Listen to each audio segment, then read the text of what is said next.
There is a file sitting in the archives of the Polish Institute of National Remembrance in Warsaw that contains a question no historian has ever been able to fully answer.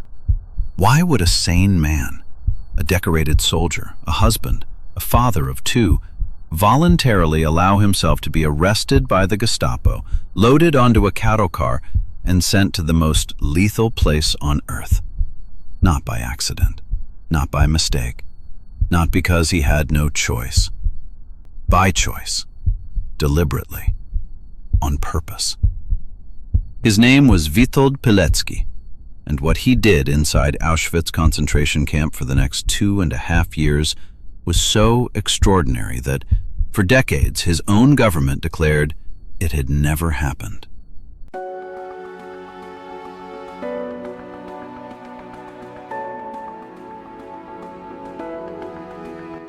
Before we go any further, I need you to understand what Auschwitz actually was. Not the sanitized version you may have encountered in a textbook. The actual reality. 1.1 million people were murdered at Auschwitz between 1940 and 1945. Approximately 90% of them were Jewish. It was not a prison. It was not a labor camp in the conventional sense. It was an industrialized system designed with one purpose: to process human beings into death with maximum efficiency. And in September 1940, before the full machinery of the Holocaust was even operational, before the gas chambers at Birkenau had been built, before the world had any confirmed idea of what was happening inside, one man decided to go in. Not to survive, not to escape, to document, to organize, to report back. He spent 2 years, 6 months, and 19 days inside Auschwitz, longer than almost any other prisoner who survived. The reports he smuggled out became the first confirmed intelligence about the Holocaust to reach Allied governments. British and American intelligence received his dispatches and did almost nothing with them. After the war, Pilecki did not receive a medal. He did not receive a pension. He did not retire to a quiet life. He was arrested, tortured, and executed by the very government that was supposed to be on his side. And here's the question I want you to sit with for the next hour. If you had been Witold Pilecki, if you had known everything he knew before he walked through those gates, would you have done the same thing? I want you to think about that as we go through this story, because by the end, I think your answer will surprise you. Witold Pilecki was born on May 13, 1901, in Olonets, in what was then the Russian Empire. He came from a noble Polish family, what the Poles called szlachta, with a long tradition of resistance. His grandfather had been exiled to Siberia for participating in the January uprising of 1863 against Russian rule. Resistance was not something Pilecki chose, it was something he inherited. He grew up during a period when Poland did not officially exist on any map. The country had been partitioned and divided between Russia, Prussia, and Austria since 1795. 123 years of occupation. The idea of a free, sovereign Poland was not a political position. It was a faith. At 17, Pilecki joined the Polish self-defense militia. At 18, he was fighting in the Polish-Soviet War of 1919 to 1921, a conflict most Western history books don't mention, in which a newly independent Poland repelled a Soviet invasion that, had it succeeded, might have carried communism into Western Europe 2 decades before it ultimately did. He was decorated, twice, for bravery. After the war, he settled. He married a woman named Maria. They had 2 children, a son named Andrzej and a daughter named Zofia. He managed an estate in the Polish countryside, helped establish a local school, organized community events. By the late 1930s, Witold Pilecki was, by every conventional measure, a successful man. Age 38 when Nazi Germany invaded Poland on September 1, 1939. What happened to Poland in September 1939 has no real parallel in modern history. On September 1st, Nazi Germany invaded from the west. On September 17th, while Poland was still fighting, the Soviet Union invaded from the east. By early October, Poland had ceased to exist as a political entity. It had been divided between two totalitarian regimes who had secretly agreed to the division 3 weeks before the first shot was fired, in a protocol that the Soviet Union refused to acknowledge publicly for 50 years. For the Polish people, this was not simply a military defeat. It was an existential catastrophe. Both occupying powers immediately began executing Poland's educated class: teachers, priests, military officers, politicians, judges, doctors. The goal was not just occupation. It was the permanent elimination of Poland as a civilization. The Soviets executed roughly 22,000 Polish officers and intellectuals in the Katyn forest and other sites in 1940. The Germans were simultaneously constructing what would become the most sophisticated apparatus of mass murder in human history. Pilecki fought in the September campaign. When the organized resistance collapsed, he did not surrender. He made his way to Warsaw and, with a cavalry officer named Jan Włodarkiewicz, founded one of the first Polish underground resistance organizations, the Secret Polish Army, or TAP. He was 38 years old with a wife, 2 children, and a burning, inconvenient sense of obligation.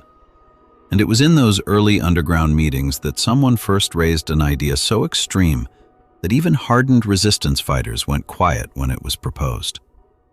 By the summer of 1940, the Polish underground had begun receiving fragments of information about a new camp the Germans were constructing near the town of Auschwitz in southern Poland. The camp's name, rendered in German, was Auschwitz. Polish political prisoners and resistance fighters were being sent there and disappearing. Letters arrived, then stopped. The underground didn't know if it was a labor camp, a prison, a transit camp. They didn't know the scale. They didn't know the conditions. They didn't know if it was possible to organize resistance from inside. Without information, you cannot plan. Without a plan, you cannot act. And without action, people keep dying in a place nobody understands. The Warsaw Underground needed someone inside Auschwitz. The problem was finding someone willing to go. Witold Pilecki volunteered. He did not have to. He was not ordered to. He was not the most senior officer in the room. He was not the youngest or the most expendable. He simply stood up and said he would do it. His wife did not know. His children did not know. He told no one outside the operation. I want to ask you something directly. At this point in the story, before you know what happens inside, do you think he was brave, or do you think he was something else? Keep that thought. The plan was deceptively simple and utterly terrifying in execution. Every few weeks, the German SS conducted street roundups in Warsaw. They would seal off a neighborhood at dawn, drag everyone out of their homes and off the streets, line them up, check their papers, and send a percentage of those arrested directly to Auschwitz. The Polish called these łapanka, the hunt. Pilecki would walk into one deliberately. He obtained false identity papers in the name of Tomasz Sarancki, a common Polish surname. The papers were professionally forged, good enough to survive casual inspection. He memorized the legend, the false biography attached to his new name, the dates, the address, the occupation.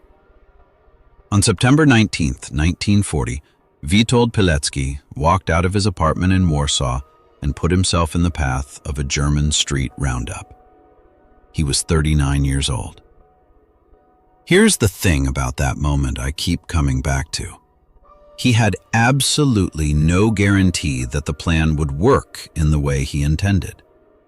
He could have been shot on the street. He could have been sent somewhere other than Auschwitz. He could have been identified as a resistance fighter before he even arrived. He had thought about all of this. He went anyway. The Germans sealed the street at dawn. Pilecki was arrested along with several hundred other Poles. They were marched to a church in the Zoliborz district, used as a temporary holding pen, where they waited for 2 days with little food or water. He observed everything: the guards' routines, the processing procedures, how prisoners were registered, which guards were brutal and which were merely indifferent. He was already working.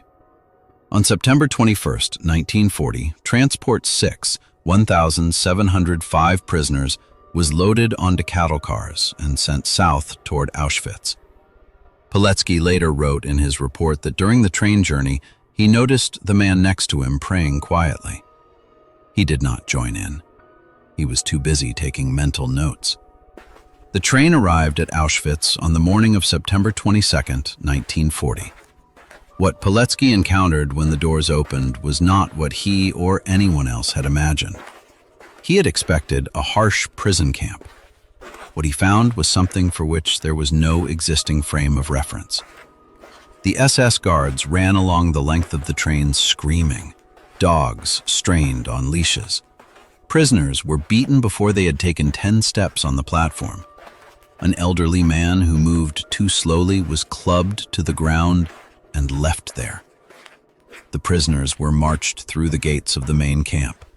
Above the gate, the now infamous wrought iron inscription, Arbeit macht frei. Work sets you free. Pilecki was assigned prisoner number 4859. He later wrote, "I had to bite deep into myself so as not to betray any emotion when I passed through those gates, because I knew what this mission meant."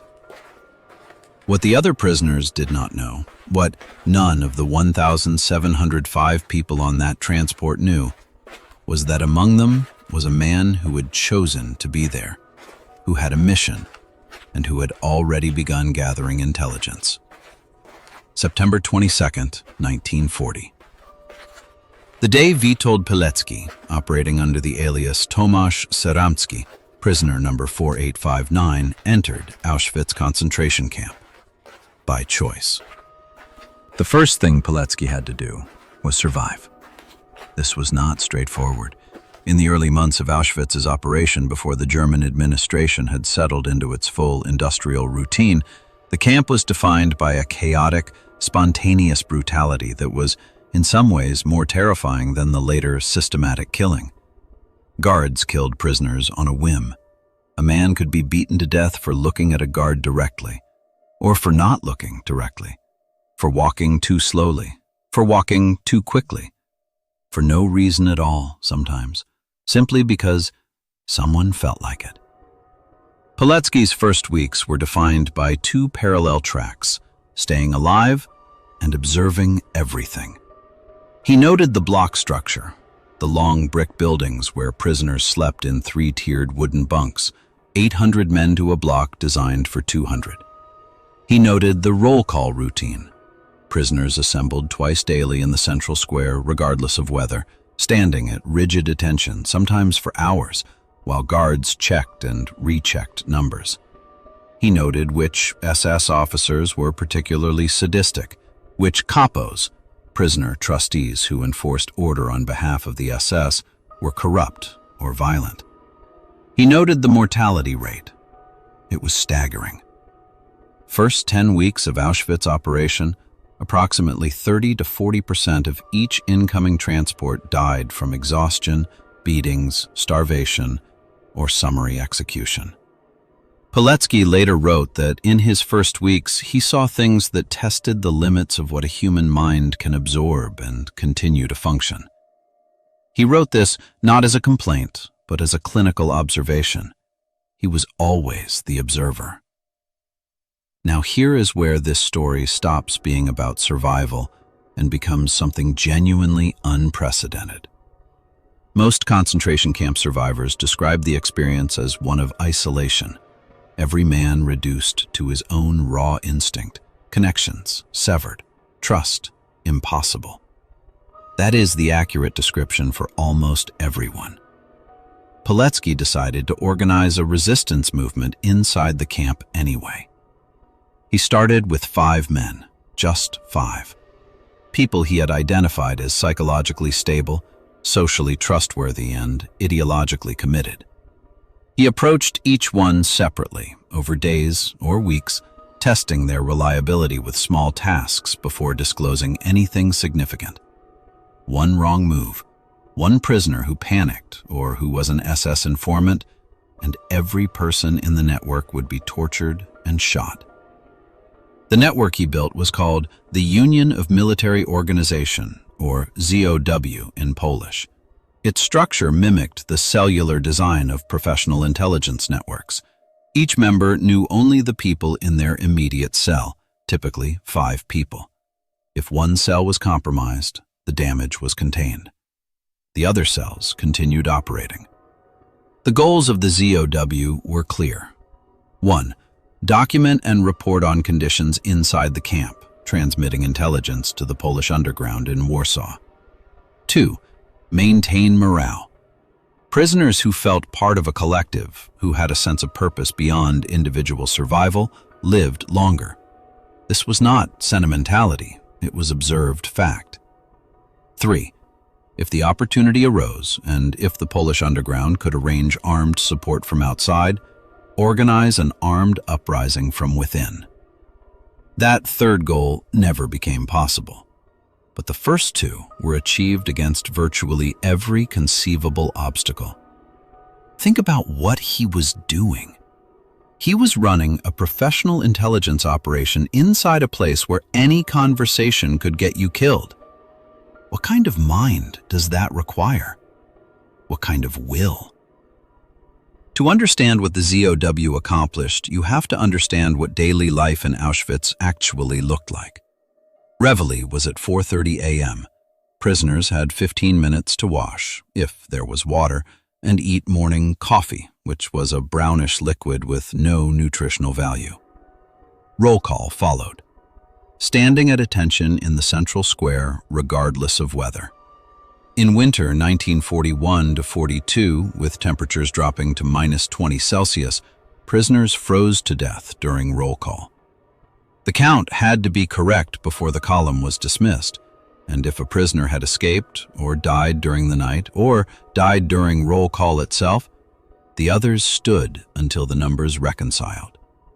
Some roll calls lasted 4 hours. Then work. Prisoners were divided into work commandos, units assigned to specific labor tasks. The most feared was the Strafe Company, the punishment company, assigned to the most brutal physical labor. Survival expectancy in the Strafe Company was measured in days. Pilecki worked various commandos over his time in the camp.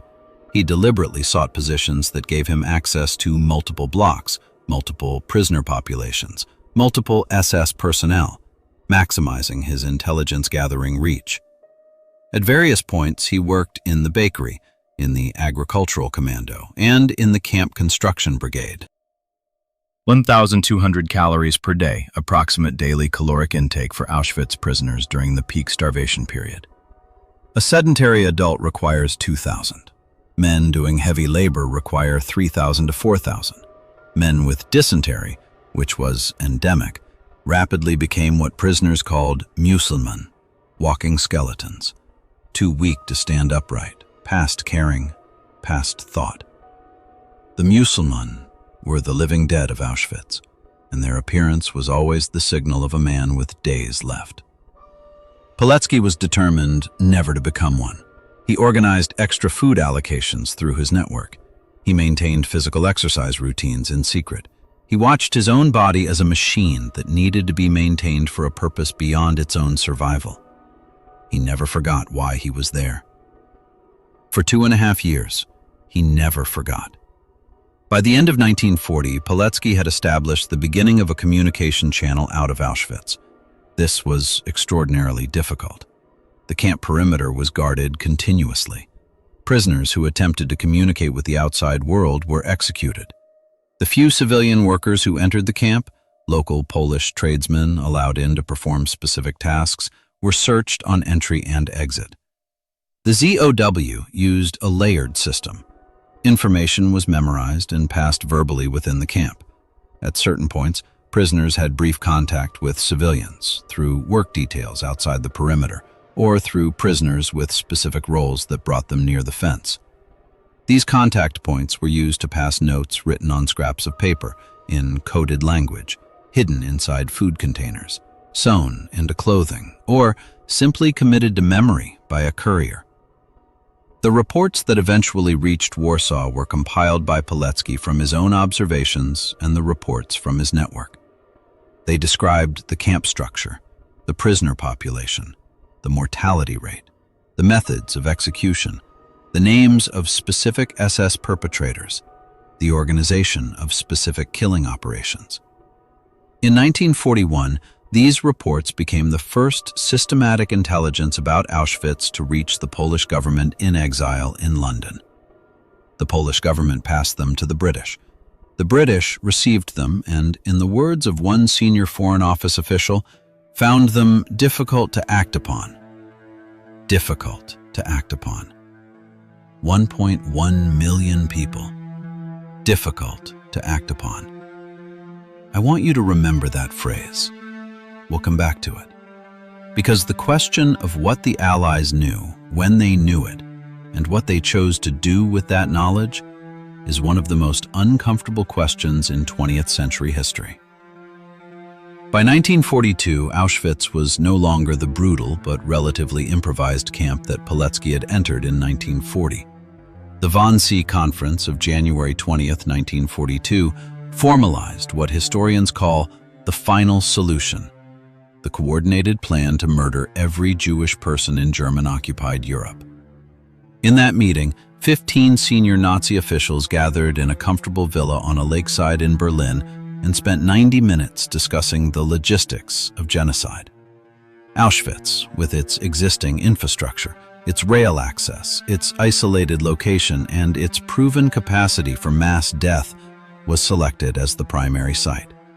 Construction of Birkenau, the vast killing facility 2 kilometers from the main camp, accelerated. New crematoria, new gas chambers, a new railway line built directly into the camp so that trains could arrive and discharge passengers within 50 meters of the chambers. Spring 1942 to summer 1944, period when Auschwitz-Birkenau operated at peak killing capacity, up to 12,000 people murdered per day during the Hungarian deportations of 1944. Pilecki watched this transformation from inside. He watched the new arrivals, Jews from across occupied Europe, from France, from Greece, from Holland, from Hungary, stepping off the trains and being directed left or right. Left, able-bodied workers registered as prisoners. Right, everyone else. The elderly, children, pregnant women. They were told they were going to shower and be deloused before being assigned to barracks. They were taken directly to the gas chambers. Pilecki documented this.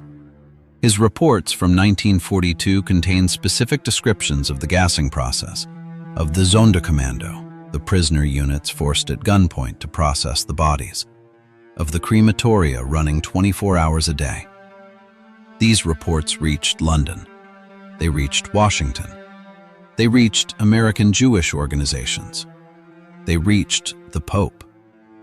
The Allies announced publicly that they were aware of what was happening. They issued statements condemning it. They warned that perpetrators would face justice. They did not bomb the gas chambers. They continued to argue that the best way to help the Jews of Europe was to win the war as quickly as possible. While 6,000 people a day were dying in Auschwitz, Allied bombers were within range. The decision was made not to act. I want to be precise about this because it matters. The debate about whether the Allies could have acted is real and ongoing. There are serious historians who argue the bombing would have had limited effect. There are equally serious historians who argue it would have saved hundreds of thousands of lives.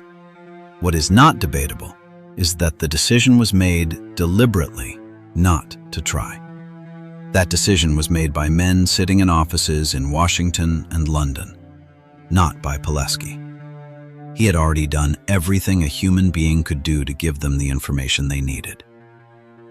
By late 1942, Pilecki faced a decision that had no good answer. He had built the ZOW into a significant underground operation. By some estimates, several hundred members across multiple blocks and work commandos. He had been transmitting reports for 2 years. He had documented the camp's transformation into a killing center. But the armed uprising he had originally planned, the third goal of the ZOW, was becoming less viable, not more. The prisoner population that was now arriving was not primarily resistance fighters or soldiers. It was civilians, families, the elderly, children. The ratio of people capable of armed resistance to total prisoner population was falling sharply.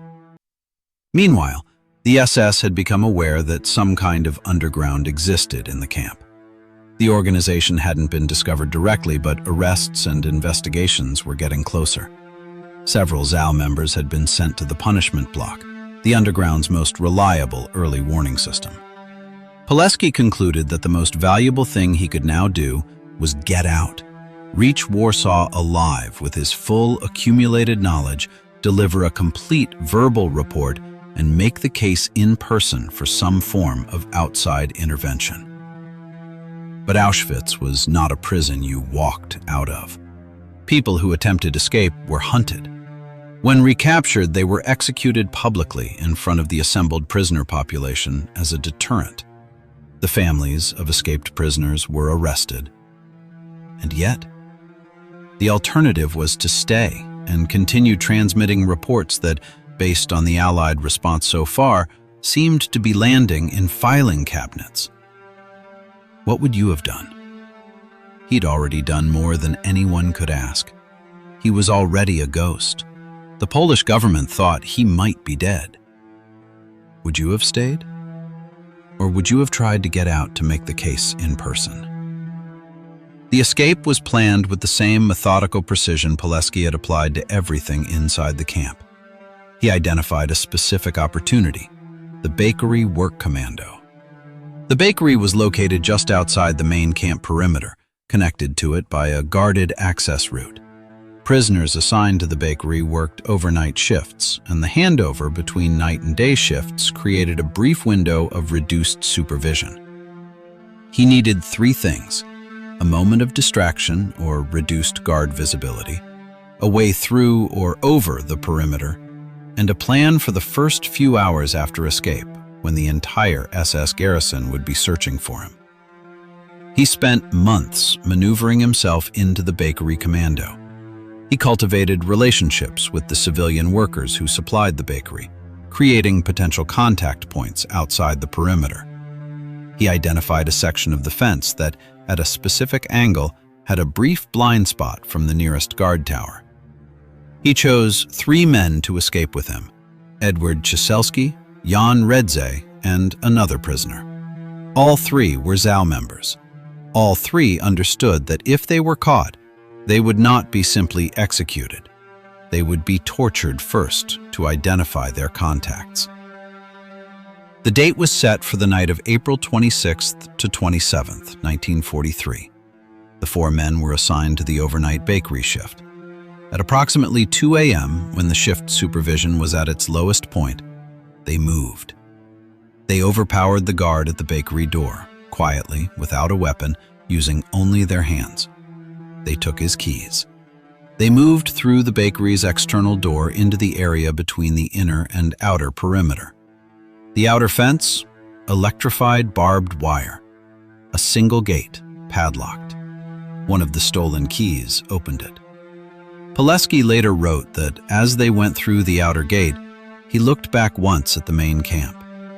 He described thinking of the men he was leaving behind, the ZOW members who would have to continue without him, and the hundreds of thousands of prisoners who had no means of escape at all.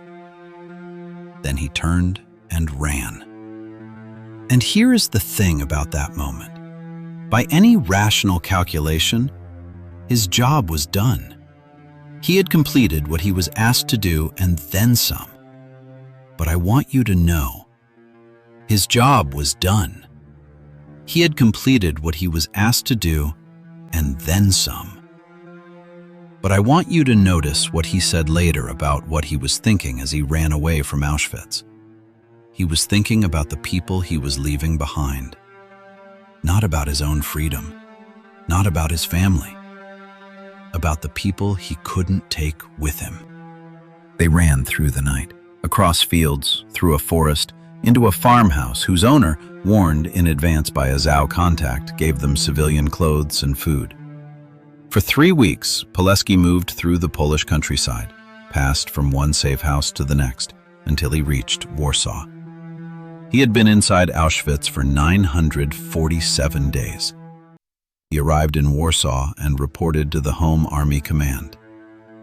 947 days Witold Pilecki spent inside Auschwitz concentration camp as a voluntary intelligence operative.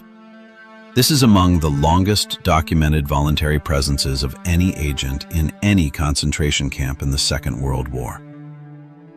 In the summer of 1943, Witold Pilecki produced what became known as Report Witolda, the Witold Report. It is a document of extraordinary precision. Over 100 typed pages, it describes the architecture of the camp in detail. The prisoner registration system, the work commandos, the punishment procedures, the structure of the SS administration, the identity of specific perpetrators with names, the gas chambers, the crematoria, the process of selection on the arrival ramp, the scale of murder.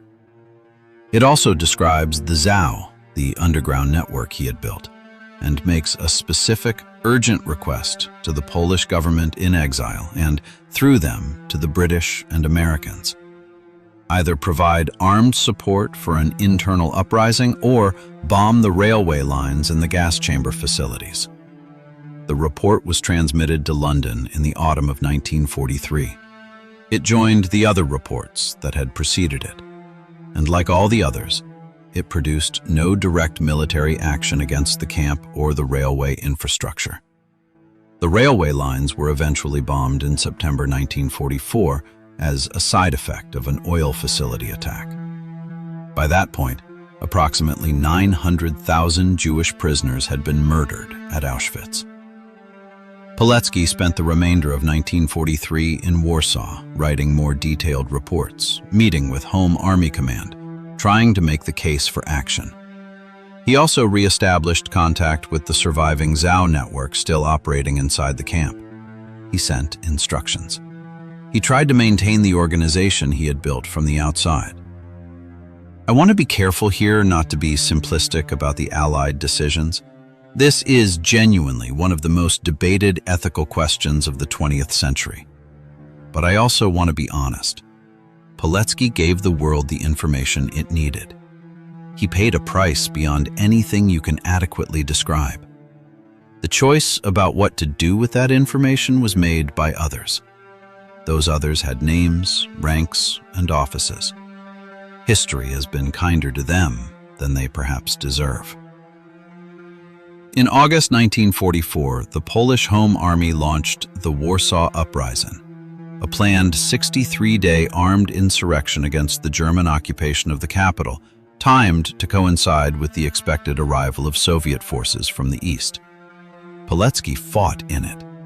He didn't have to. He had already done more than any military obligation required. He had survived Auschwitz. He had produced the most detailed intelligence report on the Holocaust written by an eyewitness. He was 43 years old. He fought in the uprising because his country was fighting, and he was a soldier. The uprising failed. The Soviets stopped their advance east of the Vistula River and waited. Historians still debate whether this was deliberate or logistical. while the Germans systematically destroyed Warsaw block by block over 63 days. 200,000 Polish civilians killed during the Warsaw Uprising, August to October 1944. The city was 85% destroyed by the time the Polish Home Army surrendered. Pilecki was captured by the Germans during the uprising. He spent the remainder of the war in a German prisoner of war camp. He survived. When the war ended in May 1945, he was liberated. He was 44 years old. He had survived Auschwitz. He had survived the Warsaw Uprising. He had survived German captivity. You might think this is where the story ends. You would be wrong. And the next part is, in some ways, the darkest of all. By 1945, Poland had been liberated from Nazi occupation and placed under Soviet-backed communist control. The Polish government in exile, which Pilecki had served, was not recognized by the new regime. The Home Army, in which Pilecki had fought, was declared a fascist organization by the new government. Its members were enemies of the state. Most veterans went quiet. They buried their military records. They changed their stories. They understood that survival in the new Poland required forgetting. Pilecki did not go quiet. He was recruited by the Polish government in exile's intelligence network in Italy, operating in exile, to return to Poland and report on conditions under the new communist regime. The same mission, essentially, as before. Go into a dangerous place, observe, document, and report. He returned to Poland in 1945. He began gathering intelligence on the Soviet-backed security apparatus, on political prisoners, on the methods of the new regime. He transmitted this information to the Polish government in exile. He was also, by now, working on a complete memoir of his time in Auschwitz, the full account that would become the basis of the Auschwitz Volunteer. On May 8, 1947, Witold Pilecki was arrested by the Polish Communist Security Services, the Urząd Bezpieczeństwa, or UB. He was charged with espionage, illegal border crossing, forgery of documents, carrying of unlawful weapons, and murder. The murder charges were fabricated. The espionage charges related to his post-war intelligence work for the government in exile. The rest were technicalities used to ensure a death sentence. He was interrogated extensively, tortured. According to accounts from other prisoners and from his own later testimony, the torture was systematic and severe. He reportedly told one interrogator, "I have been trying to live my life so that in the hour of my death, I would rather feel joy than fear." At his trial, which lasted 3 days, Pilecki offered a simple defense. He said he had served Poland. He had done what he believed was right. He did not deny the espionage charges because he was not ashamed of them. The court found him guilty and sentenced him to death. His appeal was rejected. On May 25, 1948, Witold Pilecki was executed by a single pistol shot to the back of the head in the Mokotów prison in Warsaw. He was 46 years old. His body was buried in an unmarked location. For years, his family did not know where. His name was classified. His file was sealed. For decades after his death, mentioning Witold Pilecki in Poland, the man who had voluntarily entered Auschwitz, who had built the first resistance network inside the camp, who had produced the most comprehensive eyewitness intelligence on the Holocaust, was a punishable offense. 1990. The year Pilecki was officially rehabilitated by the Polish government, 42 years after his execution. For 42 years, the man who walked into Auschwitz voluntarily was a state secret. His family knew. A small number of historians knew. The wider world did not. I've been thinking about how to put this, and I can only say it directly. What was done to Witold Pilecki, by the country he gave his entire adult life to, is one of the great injustices of the 20th century. And the fact that most people alive today have never heard his name is another injustice layered on top of it. In 1990, after the fall of communism, Pilecki was formally rehabilitated. His convictions were overturned. His name was restored. His daughter, Zofia, who had been a child when he went to Auschwitz and had grown up without her father, was still alive to see it. In the years since, the full scale of what Pilecki accomplished has been gradually pieced together from the documents he left behind, the testimonies of ZOW members who survived, and the declassified archives of the Polish Home Army and the British intelligence services. The Witold report, which he produced after his escape from Auschwitz, has been published in full. It is available today, in English translation, published by the Auschwitz-Birkenau Memorial and Museum. A gravesite, or at least a probable one, was identified in Warsaw in 2012, though definitive forensic confirmation has remained elusive. In 2013, he was posthumously awarded the Order of the White Eagle, Poland's highest state honor. In 2019, Jack Fairweather published The Volunteer, a full biography which won the Costa Book of the Year award. The world is, very slowly, catching up. But there is something I want to sit with before we close. Something that I think makes this story more than just a remarkable biography. We don't know, with complete certainty, why Witold Pilecki made the choices he made. We have his written words, we have his reports, we have the testimonies of people who knew him. We have the record of his actions across nearly a decade of extraordinary commitment. But the interior of any human being is ultimately opaque, even to those who love them. And Pilecki, specifically, was trained in the discipline of not revealing himself, not to enemies, not even to friends who might inadvertently betray something under pressure. His daughter said, in an interview many years after his death, that she did not fully understand her father.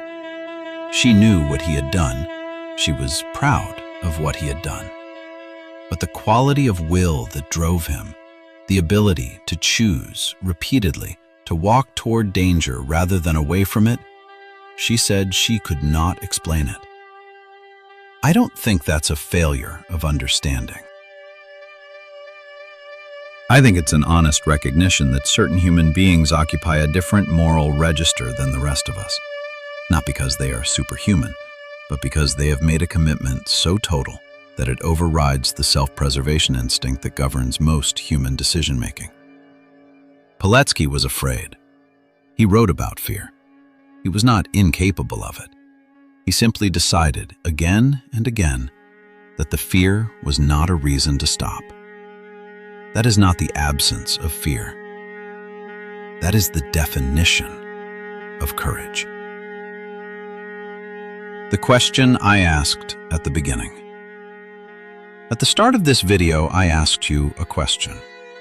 Would you have done what Witold Pilecki did if you had known everything he knew before he walked through those gates? I don't know my own answer. I genuinely don't. I want to believe I would have the courage. I am not certain. But here's what I've come to think, having spent weeks with this story. The right question is not whether you would have done what Pilecki did. Most of us will never face anything remotely approaching the choice he faced. We are fortunate not to. The right question is, what in your actual daily life are you choosing not to do because you're afraid? Not Auschwitz-level afraid, just ordinarily afraid. The conversation you've been putting off, the injustice you've noticed and looked away from, the thing you believe is right but haven't done because the cost felt too high.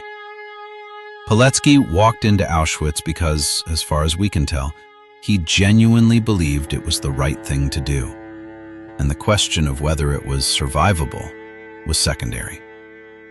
I don't know what that means for your life or mine, but I think it's worth asking.